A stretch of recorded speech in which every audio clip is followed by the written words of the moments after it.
मंगलाचरण करेंगे। ओम नमः सिद्धेभ्याः जय श्री ओम नमः सिद्धेभ्याः जय श्री ओम नमः सिद्धेभ्याः।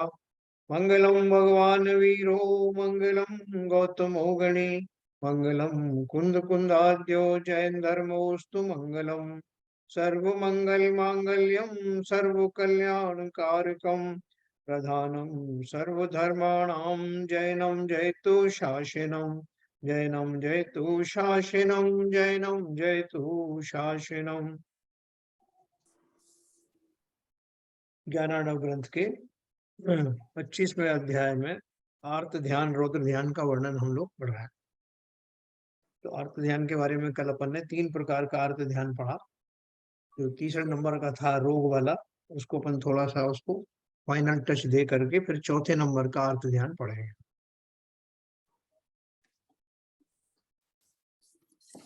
देखिए अपने 32-33 नंबर का जो पढ़ा था, जीवों के ऐसी चिंता हो कि मेरे किंचित भी रोग की उत्पत्ति स्वप्न में भी ना हो, ऐसा चिंतवन सो तीसरा आर्त ध्यान कहते हैं। देखो अपन ने इसके पहले जो पढ़ा था वो वात पित्त कफ के प्रकोप से उत्पन्न हुए शरीर को नाश करने वाले वीर से प्रबल और क्षण क्षण में उत्पन्न होने वाले काश श्वास भगंदर जलोदर जरा कोढ़ अतिसार ज्वरादिक रोगों से मनुष्यों के जो व्याकुलता होती है, उसे अनिंदित पुरुषों ने रोग पीड़ा चिंतवन नामा आर्त ध्यान कहा है। यह ध्यान दुर्निवार और दुखों का आकार है, जो कि आगामी काल में पाप बंध का कारण। देखो अपन ने एक बात ये कही थी कि कोई भी जो रोग आते हैं शरीर में, चाहे वो छोटे हों चाहे बड़े हों, हमारे ही पूर्वकृत किसी ना किसी कर्म के फलस्वरूप आते हैं, जिसमें जीवों को सताना, उनका अपमान करना और ये सारी चीजें उसमें छुपी हुई होती हैं। अपन ने वो एक इनकी कथा सुनी थी ना, क्या नाम है, द्रोणाचार्य की। द्रोणाचार्य ने ये भीष्म पितामह, भीष्म पितामह की कहानी जो अन्य उसमें भी आती है, जो महाभारत जो बनाया गया था सीरियल, उसमें भी आया था कि वो पितामह जो है वो बाणों की शैया पर लेटे हुए हैं, और वहां उन्होंने श्री कृष्ण से या जिनसे भी पूछा कि मेरी ये गति क्यों हुई, मेरे शरीर के नीचे इतने तीरों की सैया क्यों लगाई गई। तो ऊपर ऊपर से तो कहते कि साहब उनका शरीर टेढ़ा हो रहा था, तो उन्होंने अर्जुन को बोला कि मेरा शरीर सीधा करने के लिए बाण मारो। उतने ही बाण मारे, कितने, जितनी बार उन्होंने उस टिड्डे को, जब पूर्व भाव में देखा ना उन्होंने बोला कि मैं 9 भाव तक तो देखा है पीछे, इतना मुझे उन्हें ज्ञान था, ऐसा बताया जाता। तो उनको कहीं दिखाई नहीं है उनका कोई अपराध था। तो उन्होंने कहा, श्री कृष्ण ने जो उस कथा के अनुसार जो बताया जाता है कि एक भाव और पीछे जाके देखो। तो उन्होंने क्या देखा कि एक टिड्डा झाड़ी पर बैठा हुआ था, और निरर्थक इनके मन में कौतूहल आया तो एक कांटे से उनको 7 बार चुभाया। है ना, आपने देखा होगा ना वो सीरियल में, 7 बार चुभाया। तो बोलते हैं कि इसी के फलस्वरूप उनके शरीर को 7 तीरों के ऊपर लेटना पड़ा। अन्य मतियों के ये उसमें है, कहानियों में भी है। मतलब पूर्वकृत कर्म का कैसे फल होता है और उसी के अनुपात में चुकारा होता है, ये आप प्रत्यक्ष देख सकते हैं। ऐसी बहुत सारी घटना है। दुर्गंधा का आपने सुना होगा कहानी। दुर्गंधा ने उन मुनिराज के शरीर की निंदा की थी, अरे कैसे जो है वो मैले कुचैले बदबूदार ये घूम रहे हैं। तो मर करके दुर्गंधा नाम की वो स्त्री बनी, जिसके शरीर में से दिन रात इतनी स्मेल आती थी कि लोग उसके पास खड़े नहीं हो सकते। मतलब उसके पहले पूर्व में कई भाव उसने धारण किए, अंतिम भाव से पहले की बात है ये। और फिर उसने मुनियों से पूछा कि ये ऐसा क्यों हो रहा है, तो उन्होंने वो सब कथा बताई। उसके बाद सर उसने वो, आज के टाइम में भी हाँ कई व्यक्ति ऐसे देखे जाते हैं हाँ कि उनके पसीने से इतनी बदबू आती है, आप उनके पास खड़े नहीं रह सकते। हाँ, वो आज के अपन टाइम इसको आप सही कह रहे हो, ये साधारण घटना उसके लिए हमको लगती है। हाँ उसके लिए वो डिओड्रेंट उपयोग करते हैं, फिर भी सफल नहीं हो पाते। नहीं पाते। और फिर उन्होंने वो सब रहस्य बताया महाराज ने कि फिर ये तुमने क्या किया था, तो फिर उसने वो सुगंध दशमी के व्रत आदि धारण किए, ये कथा चलती है ना। हाँ, सुगंध दशमी। कोई भी जो रोग शरीर में होते हैं, वो अष्टवक्र करके एक ऋषि हुए इनके यहाँ वैष्णवों में, इनका कोई भी अंग सीधा नहीं था, सबकी हड्डियां टेढ़ी मेढ़ी थी, कुबड़े, सब तरह की हड्डियां उनकी बाहर निकली हुई थी।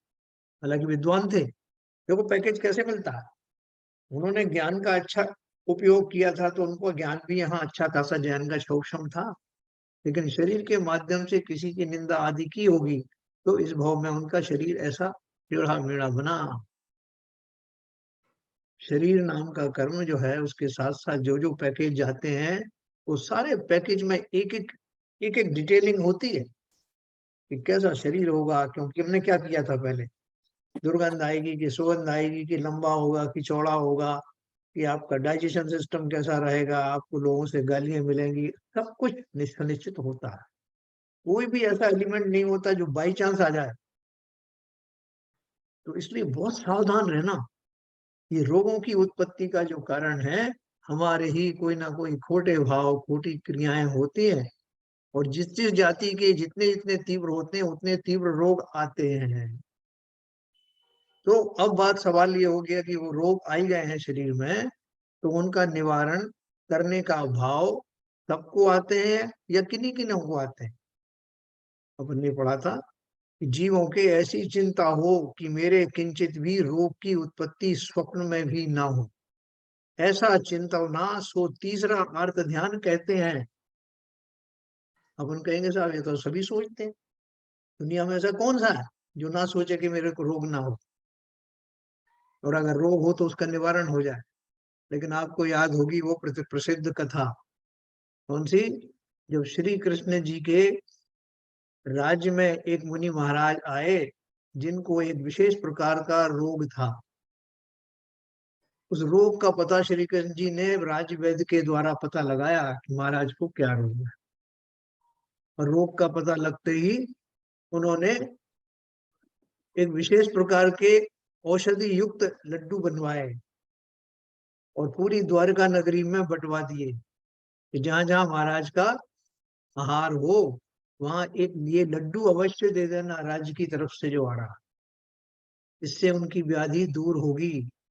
और महाराज को भी कुछ नहीं बताना, और ना तुमको हम बता रहे हैं कि क्यों लड्डू देना, बस राजा आज्ञा है आपको देना है। क्यों नहीं बताना महाराज को, क्योंकि बताइए, कोई आप में से बताइए महाराज को क्यों नहीं बताना।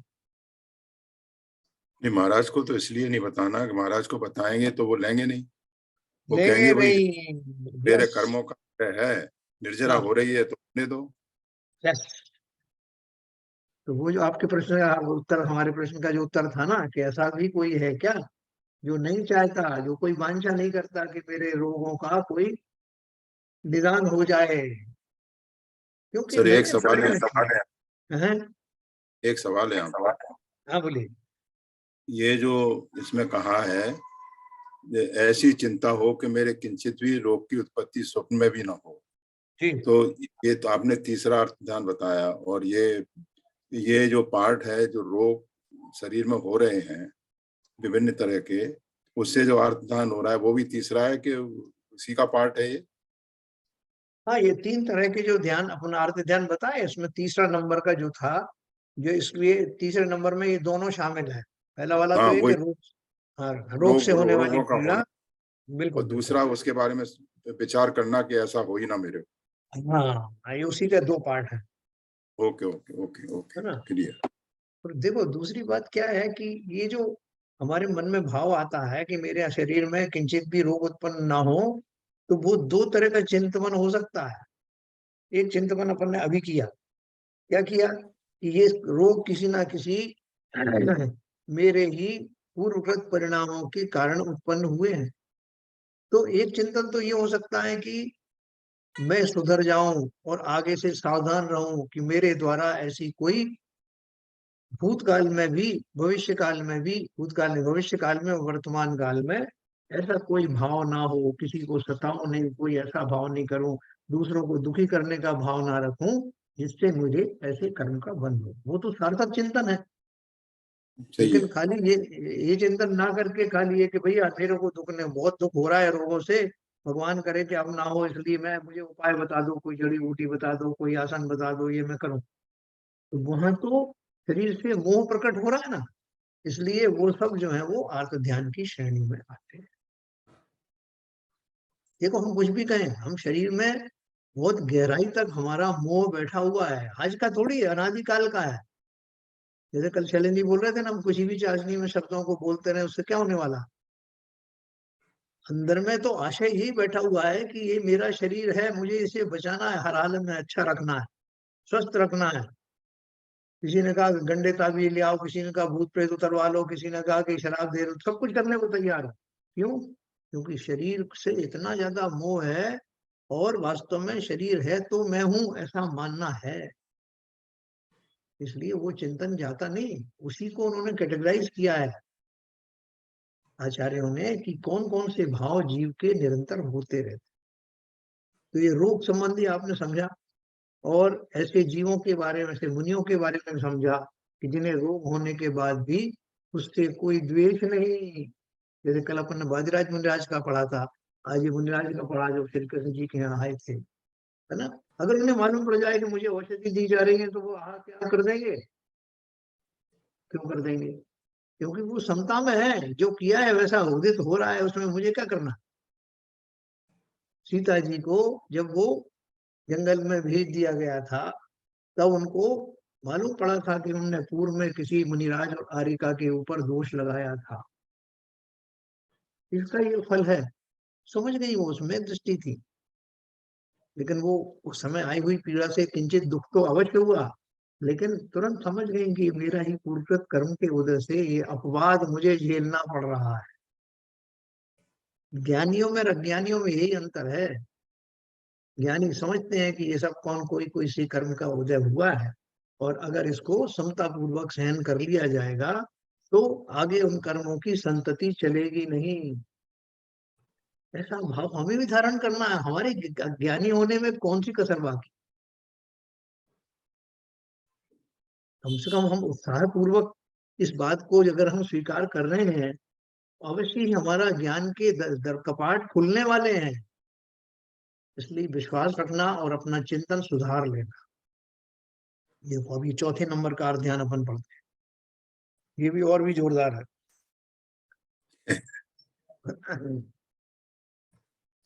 भोगा भोगींद्र सेव्यास्त्री, त्रिभुवन जयनी रूप साम्राज्य लक्ष्मी, राज्यम श्रीणारि चक्रम, विजित सुख धूला शलीला युवत्य है, अन्यच्चनानंद भूतम कथमे भवती इत्यादि चिंता सुभाजाम, यक्त उद्भोगा अर्थ मुक्तम, परम गुण धरैर जन्म संतान मूलम।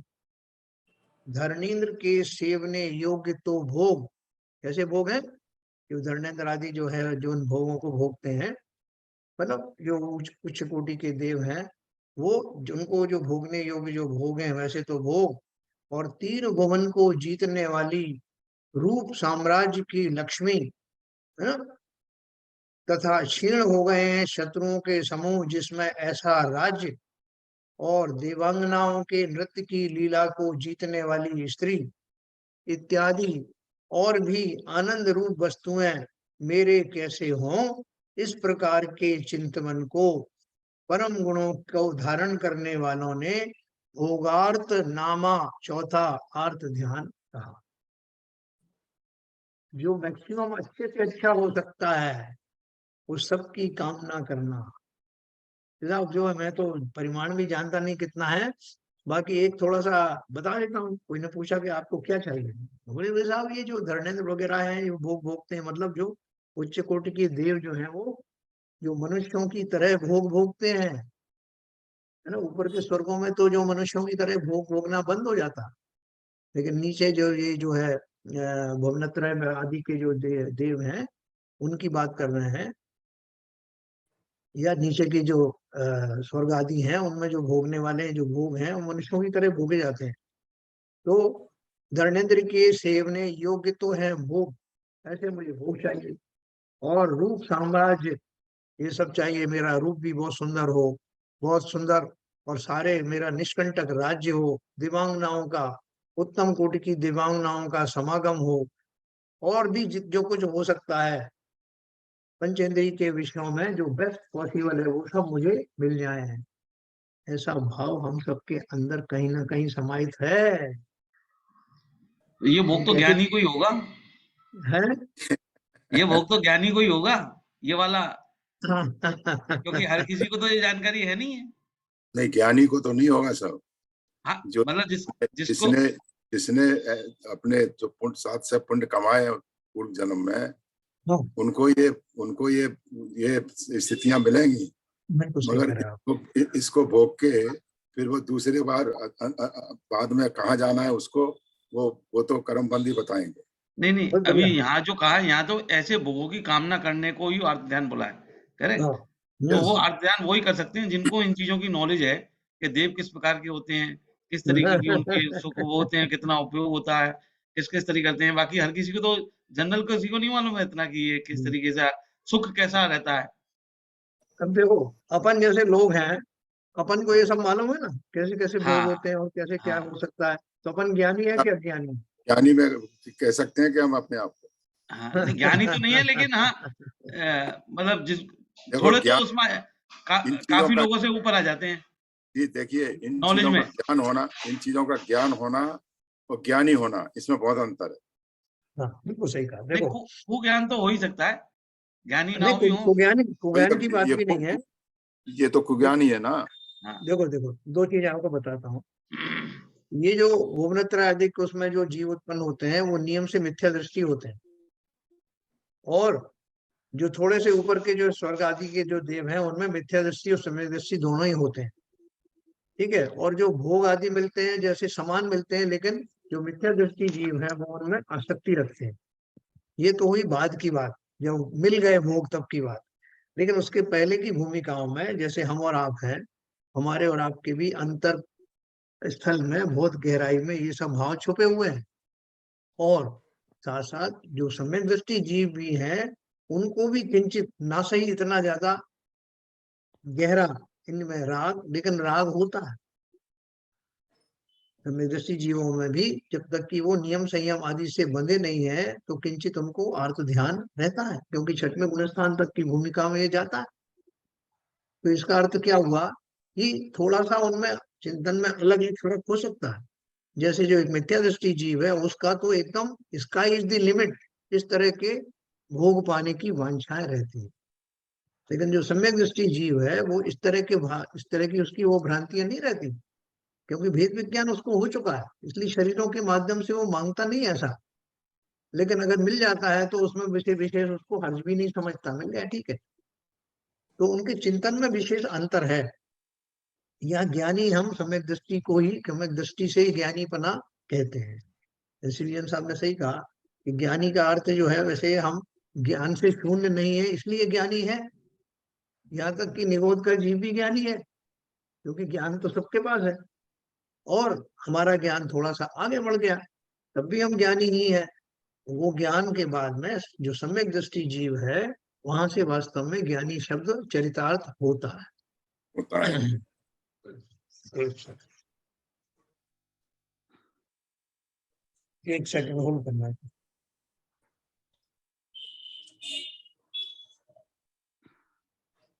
हेलो।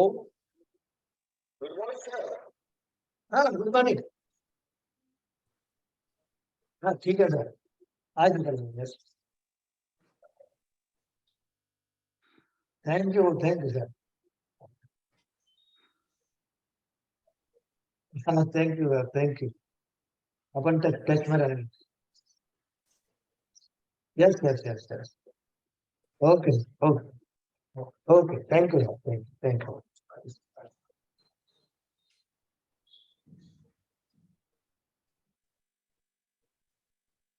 कौन बात कर रहे थे कि ये जो ज्ञानी की जो परिभाषा है, ज्ञानी में वास्तव में ये जो अर्थ ध्यान है, चौथा नंबर का अर्थ ध्यान है, ये इसकी एक लिमिट बताई कहाँ से शुरू होकर कहाँ तक जाएगा। तो जैसे हम सब जीवों की जो दशा है उस पर तो ये लागू होता है, क्योंकि इसमें क्या लिखा है थे यह संसार की परिपाटी से हुआ है और संसार का मूल कारण भी है, जिसके कारण संसार बना हुआ रहता है मेरे अंदर का, क्योंकि ये भोगों की चाहत मेरी निरंतर बनी रहती। अब जो सम्यक दृष्टि जीव हो गए हैं उनको इस जाति का नहीं होगा, अनंतानुबंधी जाति के, जो उनको भोग आदि की आकांक्षाएं नहीं होती, इसलिए उनका संसार तो अभी सिमट गया है। तो मेरे चिंतन में और उनके चिंतन में विशेष फर्क होता है। ये अपन अपने चिंतन की बात कर रहे हैं, जितनी भी हम बात करिए तुमने। सम्यक दृष्टि जो जीव नहीं हुए हैं, जो मिथ्या दृष्टि है, जिनका मिथ्यात्व संसार का कारण बना हुआ है, उनके ऐसा चिंतन होता है। अब वो लोग, साहब हमें तो ऐसा याद ही नहीं आ रहा कि हमारा ऐसा कोई चिंतन है, हमने तो कभी सोचा ही नहीं। हमने धर्मेंद्र का नाम भी अभी सुना है, आपने जब बताया। नाम भले ही ना सुना हो, हमारे गहरे चित्त में ये सब वासनाएं बैठी हुई हैं। अभी आपके समक्ष ये सारे भोग जो है परोस दिए जाए और आपसे कहा जाए कि भैया ये जो स्वाध्याय वाध्याय बंद करो, आप कोई धर्म चिंतन नहीं करोगे तो ये भोग आपको मिलेंगे। ना, तो अपन थोड़ी सी देर चक्कर में पड़े, फिर बोले साहब काय का स्वाध्याय वाध्याय, हम तो इसी के लिए तो कर रहे थे स्वाध्याय, आप दे रहे हो तो अभी छोड़े देते। क्या देर लगती है, अभी कोई देर भी नहीं रहा है यहाँ पर। सब जो है वहाँ स्वाध्याय मस्त होंगे, आप तो ये सब मुझे दे ही दो ना। तो इन भावों के कारण से जीव, जैसा कि वो चक्रवर्ती, सुमोम चक्रवर्ती को प्रलोभन दिया था उस राक्षस ने कि जिस नमकार मंत्र को तुमने अभी लिखा हुआ है, बोल रहे हो, जिससे तुम बचे हुए हो, इसको अगर जल में लिख करके और पैर से मिटा दोगे तो हम तुम्हें छोड़ देंगे। इतना भयभीत था वो राज चक्रवर्ती कि उसने कुछ आगे पीछे नहीं सोचा, अपने प्राण बच जाएंगे ये सोच करके उस नमकार मंत्र की भी अवमानना कर डाली। और फलतः उसने देख लिया कि इनका पुण्य क्षीण हो गया, उसने मार डाला। तो जीव वहां तक तैयार रहता है। ऐसे ही जो मैंने आपको उदाहरण दिया कि इस तरह के भोग अगर आज आपको मिलते हो, तो हम ये जो सब कुछ जो कुछ अभी कर रहे हैं इस भूमिका में, ये सब छोड़ते देर नहीं लगेगी। ये तो बहुत ऊंचे कोटि के भोग हैं, छोटे मोटे भी मिल जाए तो हम छोड़ देंगे। क्यों छोड़ देंगे? क्योंकि मेरा अभी वैसा विश्वास हुआ नहीं, मेरा संकल्प ऐसा जागृत हुआ नहीं। अभी भी मैं शंकाओं से भरा हुआ हूँ कि पता नहीं भाई साहब इन सब से कुछ होगा कि नहीं होगा। हम तो जो प्रत्यक्ष में मिलता है उसकी बात समझते हैं। ये हमारे अंदर भरा हुआ है, बसा हुआ है, इसे हमें निकालना है। ये ऊपर ऊपर की सरफेस पे हमें लग रहा है कि हम थोड़े ज्ञानी होते जा रहे हैं, तो अंदर जो कचरा भरा हुआ है, वो कचरा पूजन करते समय, धार्मिक अनुष्ठान करते समय 24 घंटे बैकग्राउंड में बना रहता है। जरा मिलने तो देखो आप। आप बोले भाई साहब वो आप चलिए वहां पे, आपको 5 स्टार होटल में आपका स्वागत किया जाएगा। वो कितने बजे किया जाएगा साहब? वो 8 बजे शाम। आपको कोई दिक्कत है क्या? नहीं नहीं साहब, काय की दिक्कत है, स्वाध्याय है, कल सुन लेंगे सर, उसमें क्या है, वैसे भी रिकॉर्ड हो गया होगा। आप तो ये कर रहे हो तो मैं पढ़ आता हूँ अभी कि हम सब की दशाएं हैं। हम अपना कोई भी अपने छाती ठोक के कह नहीं सकते कि नहीं साहब मेरे अंदर से वो सब चला गया है, क्योंकि ये अनंत काल की वासनाएं हैं, ऐसे एक दिन में जाती नहीं। इस बात का ध्यान करके अब जो बात आ रही है इसका अपन विश्लेषण कर रहे हैं, इसको भली प्रकार सुनना, समझना और जीवन में इसको घटित करना, ये बहुत बड़ा हमारा शत्रु है, इसलिए इसका निवारण बहुत आवश्यक है। देखो मैं आपको आगे बताता हूँ।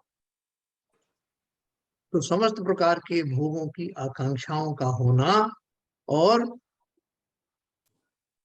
उनका निरंतर चिंतन बना रहना, किसी का ऊपर से चिंतन बना रहता है, किसी का अंदर अंदर बना रहता है, किसी को स्वयं पता ही नहीं चलता कि मेरा ऐसा चिंतन है। ये सभी प्रकार के चिंतन चौथे नाम के अर्थ ध्यान के अंतर्गत आते हैं। अब देखिए 35 नंबर आएगा इसका। हाँ, 35 नंबर में इससे मिलती जुलती बात है। पुण्यानास्थु पुण्य अनुष्ठान जातिरविलसति पदम यज्ञेन्द्रा मराणाम यद्वा तैरेव वांछत्य हित कुल कुज छेद मत्यंत कूपात। पूजा सत्कार लाभ प्रवृत्ति कमथवा याचते यद विकल्पै शादार्थम तन्निदान प्रभवी नृणाम दुखिता वो गृधाम। जो प्राणी हैं, कुछ बोल रहे हैं हल्के जनता? नहीं नहीं, उनकी आवाज नहीं है। अच्छा, ओके। जो प्राणी पुण्याचरण के समूह से तीर्थंकर के अथवा देवों के पद की वांछा करे। देखो अभी अपनी बात आ रही है।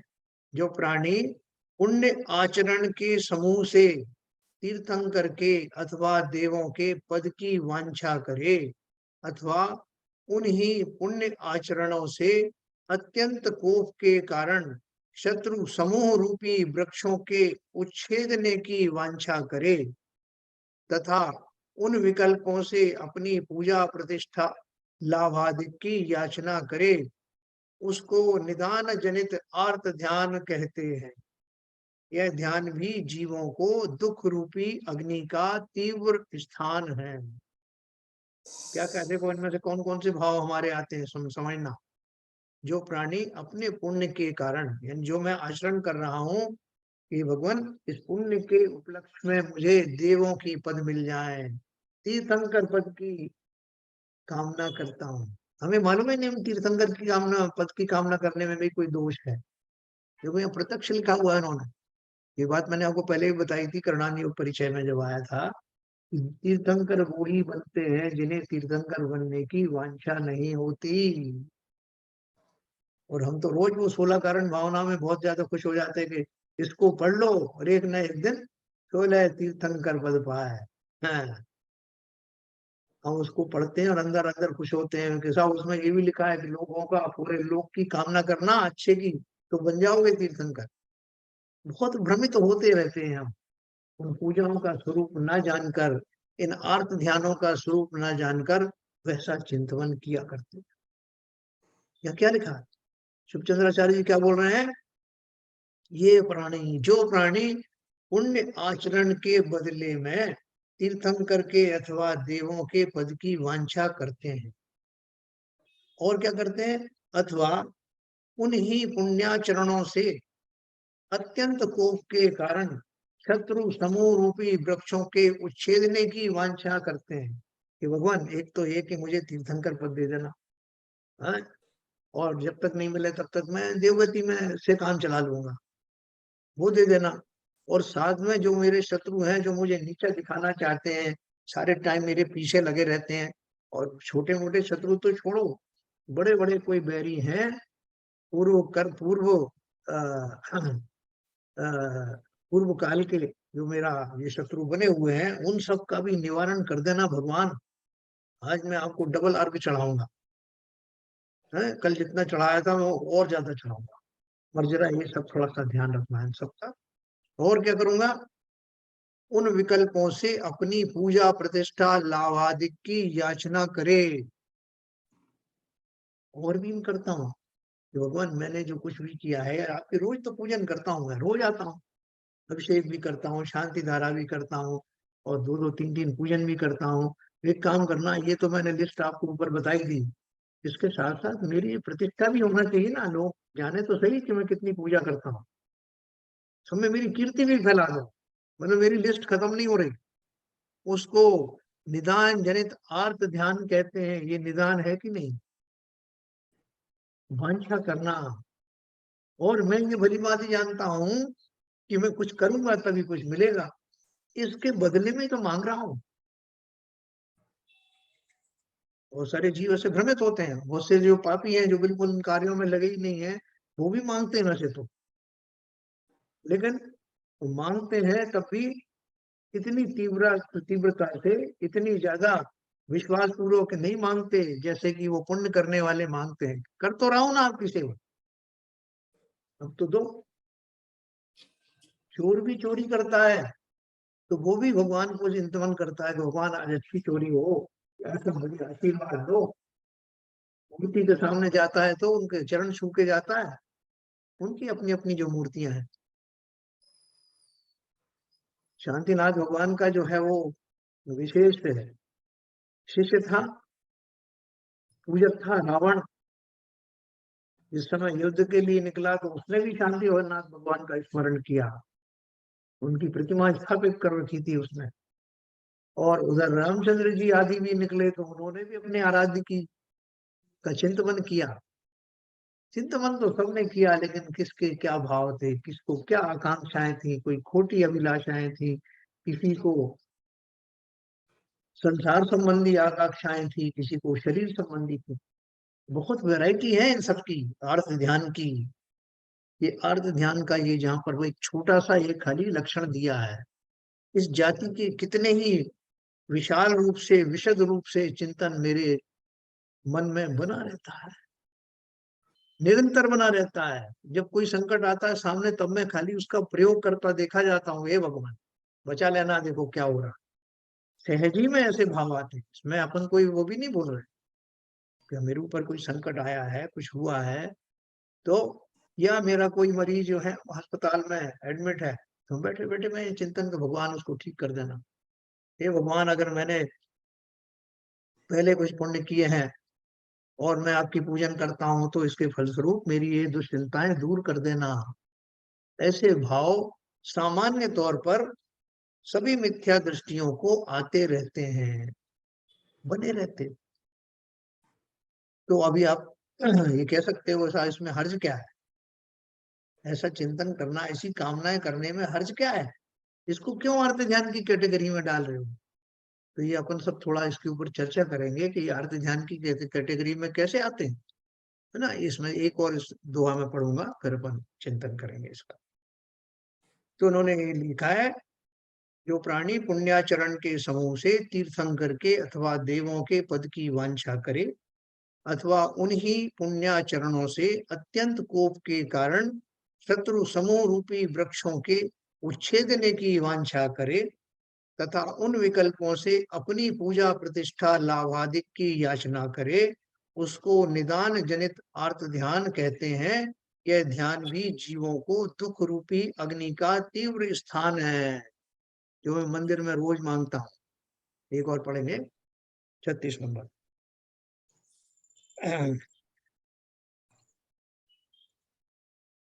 इष्ट भोगादि सिद्धि अर्थम रिपुघातार्थमेव वा यन्निदानं मनुष्याणां शादार्थम तत्तुरीयकम। मनुष्यों के इष्ट भोगादि की सिद्धि के लिए तथा शत्रु के घात के लिए निदान हो, सो चौथा आर्त ध्यान है। हाँ? तो ये चौथा नंबर का आर्त ध्यान है। और देखो लास्ट में उन्होंने क्या कहा,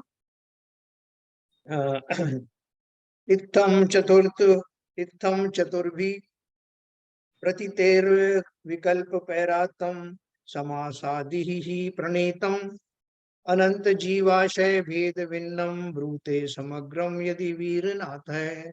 इस प्रकार चार भेदों के विस्तार से इस शास्त्र में आर्त ध्यान का स्वरूप कहा, और इस आर्त ध्यान को जीवों के आशय भेद से भेद रूप कहा जाए तो वीरनाथ भगवान ही कह सकते हैं, अन्य की सामर्थ्य नहीं है। देखो इतनी बड़ी बात जो मैंने आपको हिंट दिया था, तो बोल रहे हैं इस प्रकार चार भेदों के विस्तार से इस शास्त्र में आर्त ध्यान का स्वरूप कहा। ये चार तो मुख्य रूप से जो कोई थोड़ा बहुत कह पाए समरी में कह दिया, लेकिन क्या बोल रहे हैं, और इस आर्त ध्यान को जीवों के आशय के भेद से कहा जाए तो कैसा है, वीरनाथ भगवान ही कह सकते हैं, अन्य की सामर्थ्य नहीं। मतलब ये तो कैटेगरी मेन कैटेगरी बताई है, इसके अंतर्गत आने वाले जो भाव हैं अनंत प्रकार के हैं, जिनको केवल ज्ञानी ही कह सकता है, हम और आपकी तो सामर्थ्य है। आचार्य खुद सरेंडर कर रहे हैं कि भैया ये हमने तो आपको चार कैटेगरी बताए, इन कैटेगरी के अंतर्गत आने वाले अनंत प्रकार के भाव हैं जो सब प्राणियों में अलग अलग बस रहे हैं, उनका मैं चर्चा नहीं कर सकता, विवरण नहीं दे सकता। तो इस प्रकार से हमने ये अर्थ ध्यान के बारे में पढ़ा। इसको समापन कल बहन जी कर देंगे। 3-4 इसमें और दो हैं, अभी अपन इसका थोड़ा विश्लेषण करते हैं।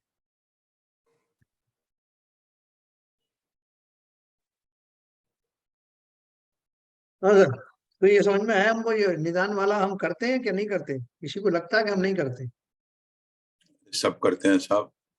पता ही नहीं है निदान क्या होता क्या है, आज मालूम पड़ा है निदान क्या होता जी हाँ, बिल्कुल सही कहा आपने। अपन जो है जाने आ जाने किसी ने के मुंह पे आ भी गया होगा निदान, तो ऐसे कह के छोड़ते हैं, भैया निदान मत बांधो यार, हाँ, निदान मत बांधो, इसका बुरा हो जाए, इसका हो ऐसा हो जाए, उसी को निदान मान लेते हैं कई बार।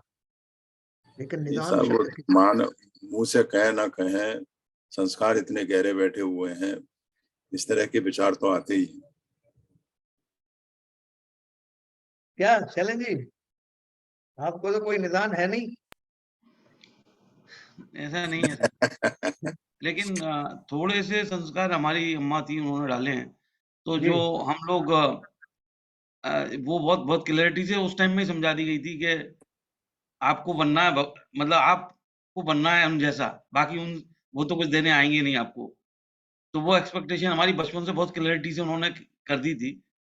तो वो हमारा ठीक-ठाक है। बाकी बहुत तो बढ़िया। तो वो कभी ध्यान में भी नहीं आया, ना कभी कोशिश भी करी हमने उसको। हाँ, हाँ। पर वो ऐसे तो भाव रोक संस्कार, रोक हाँ वो तो संस्कार है ना, हुँ। जो संस्कार दिए हैं वो तो जिसने जैन कुल में जन्म लिया है और जिसके पालने वाले संस्कारी हैं, तो उनमें उस कैटेगरी के, उस इंटेंसिटी के भाव तो आएंगे नहीं। मगर निदान की कैटेगरी इतनी है हाँ, कि नहीं उसकी लिमिट तो 0 to इन्फिनिटी तक है। ठीक है, तो हम इन्फिनिटी से कहाँ बीच में लटक गए और 0 कहाँ है हमें पता नहीं है। पता नहीं है। हाँ, असली सिचुएशन ये है। बहुत बढ़िया। हाँ, विपुल जी बताएंगे भाई, विपुल जी ने बहुत सारा कंट्रोल कर लिया अभी अर्थ ध्यान पे, निदान के ऊपर।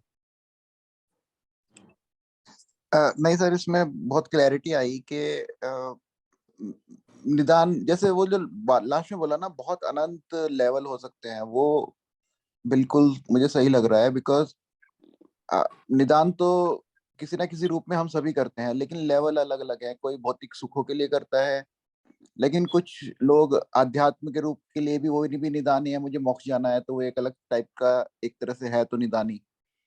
और कुछ जैसे कि प्रत्यक्ष कार्यों के लिए मुझे मंदिर बनवाना है, या मुझे कुछ और सामाजिक कार्यों में करना है, इसके लिए मैं पूजा अर्चना कर रहा हूँ, ये जो भी कर रहा हूँ निदान है। तो कहने का तात्पर्य ये है कि करते तो सभी लोग हैं, उसका लेवल थोड़ा बहुत क्या काफी अलग अलग होता है। बहुत बढ़िया, बहुत बढ़िया। नहीं, जो लोग करते, बहुत से लोग बगैर भाव के करते भी हैं, लेकिन यदि अंदर से अंदर जाओगे तो कहीं न कहीं वो निदान मिल ही जाएगा आपको। बिल्कुल सही सही। बात है, सही बात। हाँ, वो तो जब तक बीतरागी नहीं बनोगे तब तक हाँ, निदान चलता ही रहेगा सर। न कहीं न कुछ तो जुड़ा हुआ रहेगा। इसको समय शिखर जी के ऊपर संकट आया हुआ है, तो उसमें बहुत सारे मुनि भी जुड़ गए हैं। तो मुनियों के अगर अर्थ अर्थ ध्यान होगा तो किस कैटेगरी का होगा बताइए?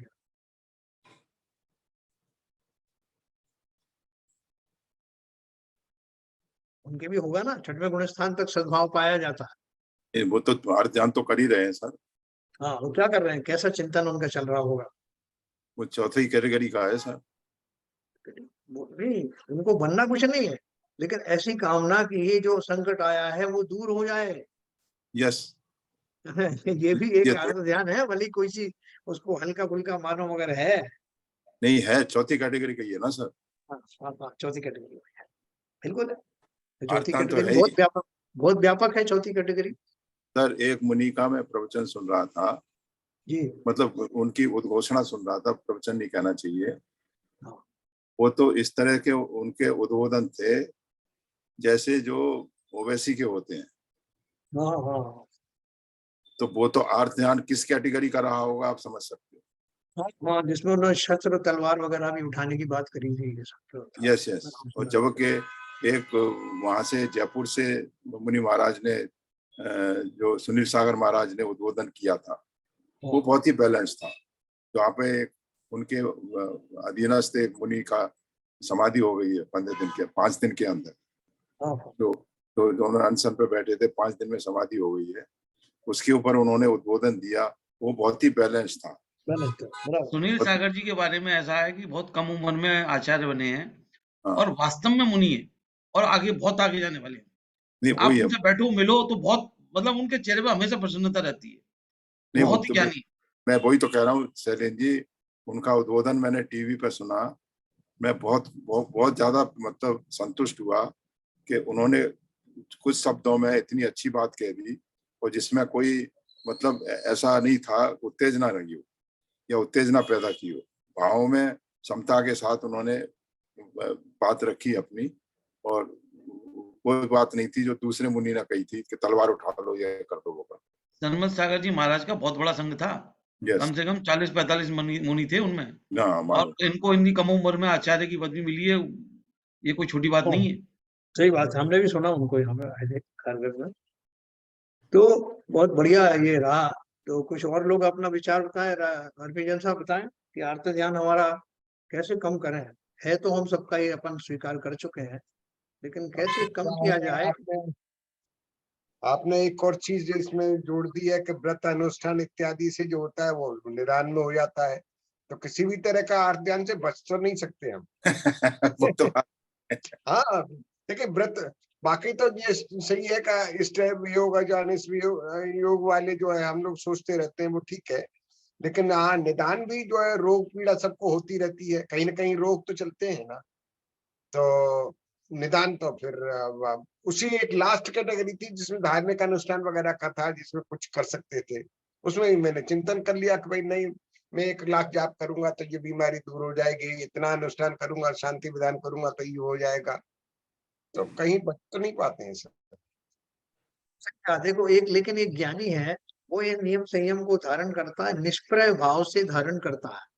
निष्प्रय भाव से अर्थात कि मुझे मेरा ये शरीर है ही नहीं, और लेकिन इस शरीर के माध्यम से जैसा उपकरण मुझे मिला है, यथा योग्य तपस्चरण आदि करूं तो संसार से मेरा निकासी निश्चित हो जाएगी। वही तो चिंतन जो मैं शरीर से अपने को आपको अलग कर लूं, वही हाँ, चिंतन सामने आ सकता है। बस उसको संसारी उससे मत तोलो। एक तो इवन मोक्ष का चिंतन भी अपन इसलिए करते हैं कि वह मोक्ष में सुख सुपन पड़ा हुआ है, इसलिए मोक्ष चाहिए, नहीं, वो चिंतन भी नहीं चाहिए। क्योंकि मुझे अपने जो कर्मों से रहितता है, स्वभाव में लौटने की प्रवृत्ति है, उसको लाने के लिए नियम संयम धारण किया जा रहा है। मेरे संकल्प में वो चीज आ जाए, वेद विज्ञान बस जाए, इस भाव से मैं किए जा रहा हूं, तो मैं संसारी आर्त ध्यान से बच जाऊंगा। बस बिल्कुल सही कह रहे हैं।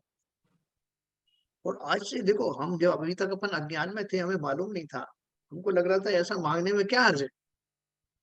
कोई कोई संत भी कई बार कह देते हैं मांगो, जो औरों से नहीं मिलता तो हम, हमारे यहाँ से नहीं मिलता, हम कहते हैं बार बार हमारे भगवान कुछ नहीं देते, अरे मांगो, क्यों नहीं मांगते हो। ऐसा भी हमें हमें कुछ साधुओं ने कहा, उद्बोधन दिया।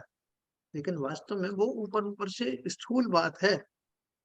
अंदर की बात तो यही है कि जो कुछ मैं कर रहा हूं, बिना वांछा के अगर करता, निर्वांछ तपे निज पद निहार, जितना जितना मैं करूंगा मेरा फल द्विगुणित अपने आप ही हो जाएगा। मांगने की कहाँ जरूरत नहीं, लेकिन सब अगर जैसे ये कह रहे हैं, कुछ ज्ञानी बता रहे थे ऐसा ज्ञान हो जाता है, इन्वर्टेड कॉमा में ज्ञान जो है, ऐसा मेरे है। को जानकारी हो जाती है, तो मैं शायद कहीं ना कहीं ये बैकग्राउंड में चलता रहता है, तो फिर वो भी निदान तो होगा। अगर मुझे मालूम है कि हाँ, मेरे इस तरह से व्रत अनुष्ठान करने से इस तरह का फल मेरे को मिल जाएगा, मैं मांगू ना मांगू, मेरे को दिमाग में तो चल रहा है पीछे बैकग्राउंड में। एकदम सही कह रहे हो आप, एकदम सही कह रहे हो। तो जो मैंने जैसे आपको बताया कि तुम बिना मांगे तो वही अपने आप मिलते रहते हैं भोग आदि, तो मैं उसको थोड़ा सा सरफेस पे नहीं लाऊंगा, लेकिन अंदर में जरूर सोचूंगा कि वो फलानी दिन मैंने मैं सुना था साहब कि ऐसे भाव करने से अपने आप मिल जाता है, तो अपने आप मिल जाएगा। अपन तो ये भगवान की जय जयकार करो, तो अपने आप मिल जाएगी। पीछे भी मेरा आशय तो वही है। निदान नहीं है। वह मैं छलता रहता हूँ, स्वयं को छलने के बहुत सारे तरीके हैं, लेकिन फिर भी इस भूमिका में मैं इतना ज्यादा निर्मल हो नहीं पाता। इसलिए चलो प्रारंभ में ऐसे भाव भी अगर आते हैं तो आने दो, लेकिन धीरे धीरे करके वो भी छूट जाए। ठीक है सर, एकदम तो ठीक है। वार्ताएं छूटेगा नहीं। अब इसमें 4 दोहे बचे हैं, वो कल बहन जी आपको लेंगी 5 तारीख को। और उसमें आपके और भी जो प्रश्नोत्तर हैं, हो सकता है कि मैं भी अगर प्लेन में कहीं वो मिल गई वाईफाई तो मैं भी जुड़ने की कोशिश करूंगा। तो इसमें आप भरपूर प्रश्न पूछना, बहन जी को वो सामर्थ्य है इस बात का, तो इसलिए चर्चा करने में आपको आनंद आएगा। मैं भी कोशिश करूंगा। चलिए सबको जय जनेन्द्र। जिनवाणी स्तुति करें। Best of your journey sir. Thank you sir. जिनवाणी स्तुति करते हैं। आज ललित जी नहीं है। मिथ्यात्म नाश वे को ज्ञान के प्रकाश वे को आपा परभास वे को मनुषी बखानी है। छाओ द्रव्य जान वे को बंध विधि भान वे को स्वपरोपी छान वे को परम प्रमाणी है।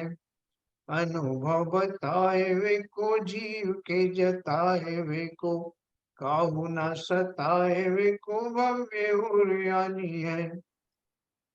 जहाँ तहाँ तार वे को पार के उतार वे को सुख विस्तार वे को यही जिनवाणी है। हे जिनवाणी भारती तो जपू दिन रैन जो तेरी शरणा गए सो पावे सुख चैन। जा वाणी के ज्ञान ते सूझे लोकालोक सो वाणी मस्तक धरूं सदा दे तू धो। जिनवाणी माता की जय। जय